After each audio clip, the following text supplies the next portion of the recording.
ఇశ్రాయేలులందరినీ మిస్పాకు పిలువనంపుడి, నేను మీ పక్షమున యెహోవాను ప్రార్థన చేతునని చెప్పగా, అక్కడ చేస్తాను మీకు, ఎక్కడ చెప్పాడో అక్కడే చేస్తానంటున్నాడు.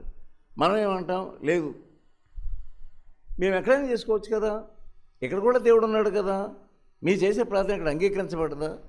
దేవుని సేవకుడు ఏం చెప్తే అది చేయడం నేర్చుకోవాలి. అది దేవుని సేవకుడు ఎలా ఉండాలి? నువ్వేం చెప్తే అది వినాలి. నువ్వు దేవుని సేవకుడు నడిపిస్తావా, దేవుని సేవకుడు నిన్ను నడిపించాలి.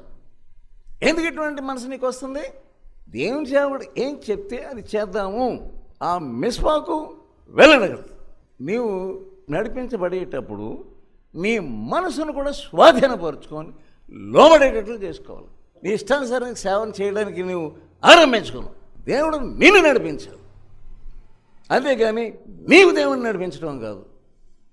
మనం ఎక్కడున్నా ఇక్కడ ప్రార్థన చేసుకోవచ్చు కదా. మానవుని హృదయం ఎప్పుడు వంక